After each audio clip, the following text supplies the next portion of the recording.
बरेच पशुपालक चारा टंचाईमुळे जनावरांच्या आहारात गव्हाचा पेंढा, भात पेंढा, सोयाबीन भुसकट यासारख्या दुय्यम घटकांचा जास्त वापर करतात. निकृष्ट चाऱ्यामध्ये कर्बोदकांचं प्रमाण कमी आणि तंतुमय पदार्थ जास्त असतात. तसंच प्रथिनं ही खूप कमी प्रमाणात असतात.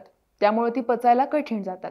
त्यामुळे आहाराची पौष्टिकता वाढवण्यासाठी युरिया प्रक्रिया ही महत्त्वाची ठरते. युरियामध्ये नत्र म्हणजेच नायट्रोजनचं प्रमाण 46% असतं. म्हणून युरिया हा नत्राचा अतिशय सहज व नियमितपणे उपलब्ध होणारा स्रोत आहे. युरिया प्रक्रियेमुळे चाऱ्याची पचन क्षमता वाढते. युरिया प्रक्रिया केलेल्या चाऱ्याची चव बदलते, नत्राचं प्रमाण वाढतं. त्यामुळे जनावरं चारा आवडीनं खातात. मात्र जनावराच्या आहारात युरियाचा प्रमाणाबाहेर वापर झाला तर युरियाची विषबाधा होण्याची शक्यता असते. यामुळे जनावर दगावण्याची सुद्धा शक्यता असते. जर जनावरांमध्ये अमोनियाचं प्रमाण 1 मिलीग्रॅम प्रति 100 मिली रक्तापेक्षा जास्त झालं तर विषबाधा होते. तसंच गाई म्हशींमध्ये 116 ग्रॅम आणि मेंढीमध्ये 10 ग्रॅमपेक्षा जास्त युरिया खाण्यात आला तर वेगानं जास्तीचा अमोनिया तयार होतो, जो विषबाधेसाठी कारणीभूत ठरतो.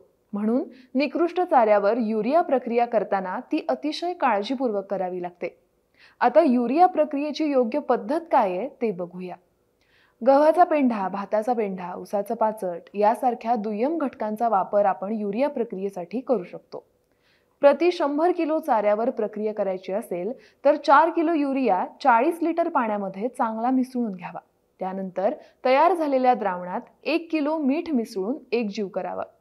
सावलीत कोरड्या जमिनीवर पोतं अंथरून कुट्टी केलेला चारा एकसारखा पसरून घ्यावा.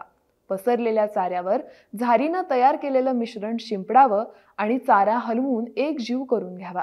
अशा प्रकारे एकावर एक थर देऊन त्यात युरिया मिश्रण मिसळून घ्यावं. चाऱ्यावर दाब देऊन चाऱ्यातील जास्तीची हवा काढून घ्यावी. ताडपत्री किंवा प्लास्टिक कागदानं चारा हवाबंद करून झाकून टाकावा.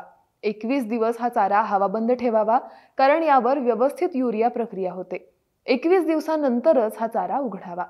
हा चारा जनावरांना चारा खायला देण्यापूर्वी 2 ते 3 तास आधी मोकळ्या हवेत ठेवावा, जेणेकरून त्यातील अमोनिया गॅस हवेमध्ये उडून जाईल. राहिलेला चारा त्यानंतर पहिल्यासारखा हवा बंद करून ठेवावा. सुरुवातीला जनावरांच्या आहारात हा चारा थोड्या थोड्या प्रमाणात देऊन नंतर हळूहळू त्याची मात्रा वाढवत न्यावी. 6 महिन्यापेक्षा कमी वयाच्या वासरांमध्ये आणि रवंथ न करणाऱ्या जनावरांना हा चारा देऊ नये.